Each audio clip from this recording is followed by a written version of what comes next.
Nega Podcast. Halo Sobat Nega, kembali lagi di Nega Podcast. Buka cerita, cetak inspirasi. Oke, karena ini kan aku udah lama ya nggak jadi host dan baru kali ini aku muncul lagi. Langsung aja kita hari ini tuh akan bahas tentang temanya ini kesehatan teman-teman. Kesehatan bagi siswa dan bagi diri kita sendiri. Langsung aja ini kita undang Ibu dari Kepala Puskesmas Gedangan dengan Ibu Dr. Gigi Dina.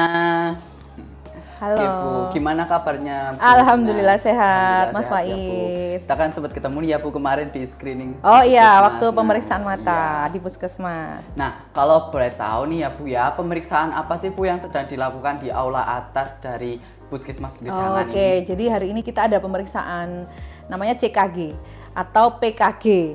Boleh CKG, boleh PKG, itu cek kesehatan gratis. Itu sasarannya untuk kali ini kita ke anak sekolah. Jadi semua anak sekolah yang ada di Kecamatan Gedangan, bahkan se-Indonesia Raya itu dilakukan cek kesehatan gratis. Dan itu nanti tercatat di sistemnya Kementerian Kesehatan, akhirnya menjadi sebuah laporan bagaimana anak-anak itu status kesehatannya seperti apa. Kayak gitu Mas Faiz. Oke. Nah, untuk tujuan utama diadakannya screening atau CKG tadi itu apa ya Bu kira-kira? Jadi gini, kita itu gaya hidup kita yang saat ini tuh berpotensi bisa menimbulkan penyakit. Makanya sebelum ada penyakit itu kita cek dulu, kita screening dulu. Kira-kira berisiko enggak? Contohnya misalkan ditanyain ada masalah enggak dalam 1 bulan ini? Yang bikin khawatir berlebihan itu arahnya untuk kesehatan jiwa. Kemudian kamu merokok enggak gitu? Nanti arahnya bisa untuk kesehatan jantung atau untuk kesehatan paru-paru. Seperti itu contohnya.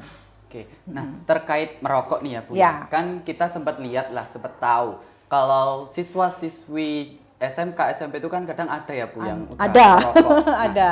Caranya supaya kita tahu mereka merokok apa enggak itu gimana? Apa ada cara tertentu biar kita tahu dari Lah kalau kedokteran misalkan sendiri? dari kita nanya aja sebenarnya bisa kan, Bisa. tapi ada yang berbohong. Iya, Cuman ada. dari aroma.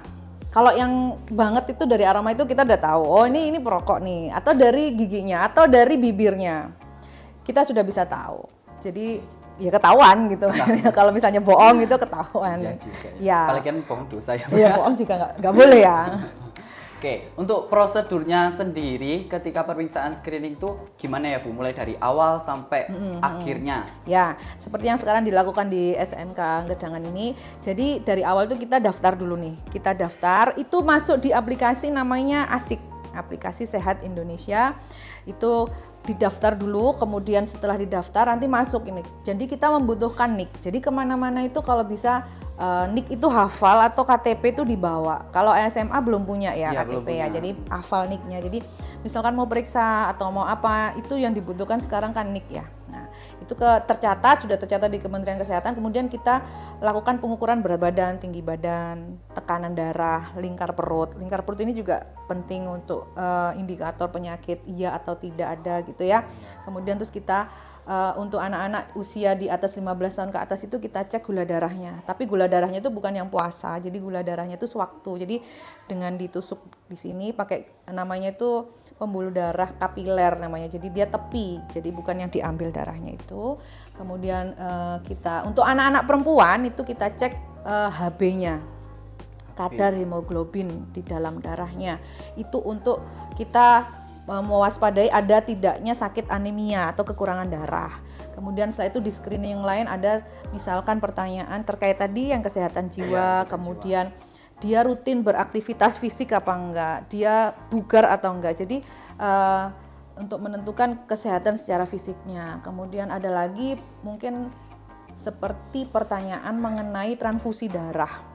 Itu untuk mendeteksi penyakit kuning atau penyakit hepatitis kayak gitu. Setelah itu sudah selesai semua, sudah kalau memang tidak ada kelainan, biasanya kita udah selesai, ini kamu sehat, disimpulkan begitu, sudah selesai. Nanti kalau ada apa-apa, ada yang lain-lain, baru kita konsulkan ke rumah sakit atau ke puskesmas masih bisa. Pemeriksaan gigi, pemeriksaan mata juga ada, telinga juga ada, kayak gitu. Jadi nanti kalau misal ditemukan masalah kesehatan nanti akan dapat surat rujukan lah ya Bu. Ya, jadi misalkan nih Mas Faiz nih, oh giginya ada yang berlubang, ini bisa ditambal sebenarnya, nanti ditulis, diarahkan, bisa di puskesmas, bisa dikerjakan, bisa, akhirnya diarahkan ke puskesmas aja gitu. Misalnya telinganya ada kotorannya yang banyak gitu ya, sampai kadang kita nggak nyaman untuk dengerin kayak gebek-gebek gitu ya. Oh, iya. Itu bisa nanti diarahkan, nanti dibersihkan di puskesmas. Kalau misalnya ya Bu ya, saya mempunyai kendala di kesehatan, Ya. terus saya kan dirujuk. Itu apakah nanti kedepannya terus gratis? Apa ada biayanya lagi? Nah, kalau ada BPJS nih, Ya, kalau ada BPJS nanti secara pemeriksaan dan apa-apa yang di-cover oleh BPJS di puskesmas kita gratis, cuman memang harus sesuai vaskesnya. Paling tidak 1-2 kali di luar vaskes masih bisa ditangani, cuman selanjutnya sebaiknya sesuai vaskesnya. Jadi kalau misalkan ini kan di Desa Sumberjo ya, mungkin kebanyakan di Desa Sumberjo itu ada yang di Puskesmas Bantur atau di Puskesmas Wonokerto, bukan di Puskesmas Gedangan. Nah, monggo yang terdekat di mana memang vaskesnya diarahkan ke situ. Gitu. Nah, untuk hasil dari screening di hari ini tuh, apakah kita bisa langsung tahu Bu? Misal murid atau orang tua kita itu bisa langsung tahu gitu hasilnya dari screening hari ini? Jadi itu kemudian setelah di screening kan kita harus input nih, harus input ke dalam aplikasi yang tadi saya bilang itu Sehat Indonesiaku itu. Itu nanti karena yang didaftarkan adalah nomor NIK dan ada nomor HP-nya, jadi itu nanti hasilnya akan terkirim ke nomor HP. Makanya tadi anak-anak ditanya, kemarin didaftar pakai nomor HP-nya sendiri apa nomor HP-nya orang tua? Kalau nomor HP-nya orang tua nanti akan kekirimnya ke nomor HP-nya orang tua. Kalau HP-nya kalian sendiri nanti kekirim ke nomor HP-nya kalian. Kayak gitu resumenya. Ya. Kemarin kan saya sempat screening juga ya Bu ya yang di Puskesmas Gedangan itu. Itu pakai nomor saya kan, tapi ternyata nggak masuk. Nggak masuk ya? Iya. Nah itu hal-hal yang di luar teknis yang nggak bisa dikendalikan oleh puskesmas ya. Jadi kalau nanti misalkan kepingin tahu, tapi biasanya kita tuh meresume di akhir screening. Oh kamu sehat, oh kamu nggak ada kelainan apa-apa.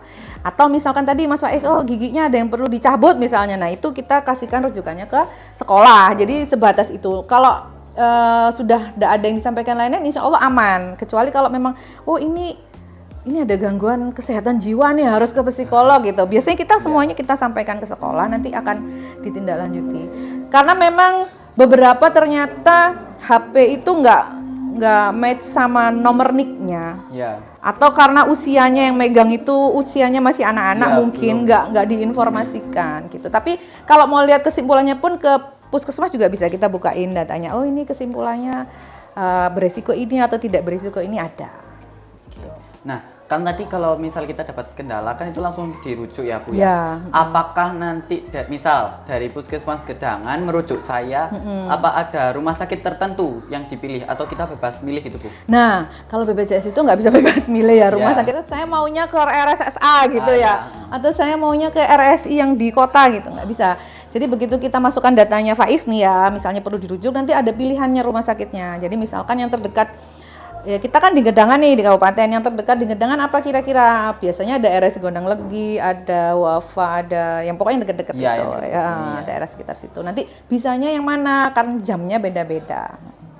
Terus untuk persiapannya nih Bu ya, kira-kira sebelum kita cek kesehatan atau screening ini apa yang diperlukan? Apa kita perlu puasa 40 hari atau gimana gitu? Ya, kalau puasa 40 hari, puasanya sampai 40 hari ngeri ya nanti.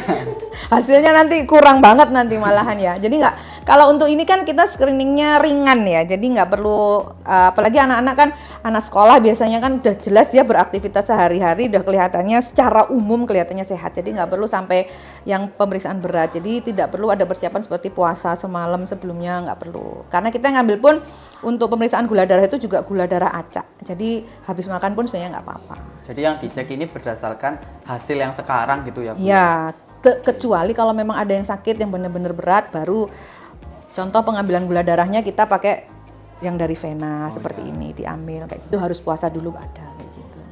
Nah, kalau boleh tahu nih Bu, di atas itu kira-kira ada berapa tenaga medis yang bekerja dan apakah setiap tenaga medis ini punya perannya masing-masing Ya. gitu? Jadi ini kebetulan bulan November ini kan adalah Hari Kesehatan Nasional. Setiap profesi di tenaga kesehatan ini lagi ada acara nih. Nah, ini acaranya sebenarnya gawinya PPNI atau perawat. perawat nasional Indonesia yang di Gedangan, terutama di Puskesmas Gedangan. Tapi juga selain perawat juga kita ada, seperti saya juga contohnya ikut pemeriksaan. Teman-teman bidan juga ada, kemudian dari gizi ada, malah dari administrasi juga ada untuk yang bantu menginput. Jadi memang terus kemudian dibantu ini sama mahasiswa dari Universitas Kepanjen, mereka dari perawat juga, jadi bantu bagian input dan administrasinya. Jadi terlibat semua sebenarnya. Oke, jadi ada teman-teman mahasiswa juga ya, ya, betul, Bu ya. betul. Oke. Terus untuk memastikan kesterilan dan kebersihan alat-alat sendiri itu gimana, Bu? Nah. Apa diperlukan cara khusus atau cara manual mungkin gitu? Jadi kalau alat-alat yang kita pakai ini kan memang tidak menyentuh apa ya istilahnya bagian dalam dari tubuh ya. Jadi kita hanya permukaan, tetapi yang kita lakukan terutama yang terkait dengan bagian tubuh itu darah, pemeriksaan darah itu kita single. Jadi jarum begitu dipakai satu kita buang. Terus kemudian untuk membersihkan ini swab alkoholnya begitu dipakai kita buang. Jadi kita nggak pakai bergantian. Jadi aman. Jadi aman ya. Jadi tetap steril dan bersih ya. Kita upayakan aman, harus aman. Oke. Nah, dari Bu Dina sendiri, apakah ada saran kesehatan bagi teman-teman siswa setelah melewati proses screening ini, baik yang terkena kendala masalah di kesehatan dan tidak gitu, Bu? Ini tadi sudah kayaknya udah lebih dari hampir 10 kelas ya, kita udah jalan, jadi bisa agak disimpulin tuh secara umum kesehatan adik-adik tuh bagus, aktivitas fisiknya bagus, kebugarannya juga secara umum juga bagus, tadi tensi dan sebagainya, tinggi badan, berat badan insya Allah sudah sesuai. Cuman memang agak ada di beberapa hal tuh seperti contohnya ini di kesehatan jiwa memang. Mungkin karena anak-anak zaman sekarang itu ini ya agak-agak labil-labil gimana gitu ya. Jadi hal-hal yang kadang nggak perlu dipikirin tuh dipikirin, nggak dibawa lepas. Tapi ya banyak juga kok teman-teman yang santai aja. Katanya sih tadi ini tugas sekolah yang bikin pusing gitu ya. Tapi mereka fine-fine aja. Maksudnya kalau itu sudah biasanya kita yang screening sambil edukasi ya. Kalau tugas sekolah itu memang sudah sewajarnya seperti itu. Capek karena sekolah itu udah wajar. Cuman mungkin yang kita agak edukasi lebih dalam itu adalah ketika dia punya masalah di rumah dengan orang tuanya atau dengan teman-temannya seperti itu. Kepikirannya tuh berlebihan kadang-kadang. Ada yang seperti itu. Ya. Untuk ini Bu, apakah ada kegiatan monitoring atau pemeriksaan lebih lanjut setelah program screening ini? Mungkin program ini setiap tahunnya ada atau setiap bulannya gitu mungkin? Jadi program ini memang setiap tahunnya ada. Jadi tahun depan kita bakal kesini lagi gitu ya. Dengan waktunya juga biasanya juga di akhir-akhir tahun seperti ini. Terus untuk monitoringnya gini, jadi ketika anak-anak itu sudah diperiksa kemudian dia ada kelainan kan udah kita catat nih, punya catatannya kita sampaikan ke sekolah, nanti sekolah kita minta tolong menyampaikan ke orang tuanya. Jadi kontrol kita masih sebatas itu, karena secara umum yaitu tadi tidak ada yang terlalu berat, tidak ada yang terlalu harus dikontrol setiap hari gitu enggak, tapi secara umum aja itu sudah bagus. Cuman yang memang ada kelainan kayak giginya yang harus dicabut atau telinganya harus dibersihkan atau mungkin konsultasi dengan tenaga psikologis itu dibutuhkan, nanti kita sampaikan ke sekolah.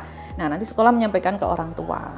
Sebatas itu aja. Cuman kalau ada yang nemen ya bahasanya, ada yang agak-agak harus diperhatikan, biasanya kita nanti dikontrol oleh perawat atau bidan desa yang ada di desa. Biasanya gitu. Oke, untuk pertanyaan terakhirnya Bu ya, kira-kira kalau misal nih ada satu siswa yang nggak mau mengikuti program screening atau cek kesehatan gratis, cara menanganinya itu gimana Bu? Kan kita nggak tahu ya kalau mereka nggak mau gitu kan, biar merekanya mau itu gimana?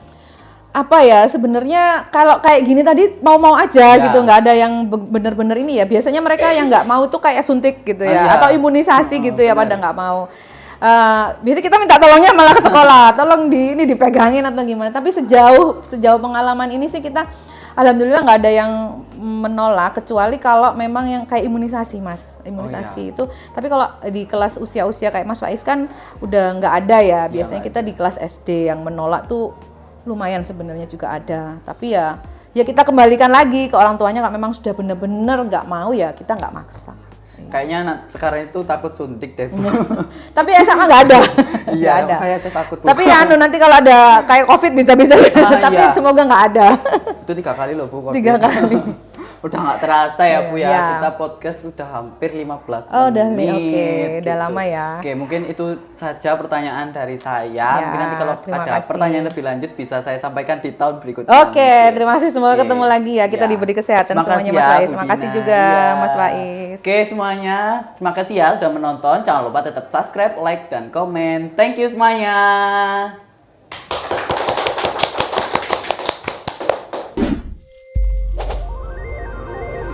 Nega Podcast.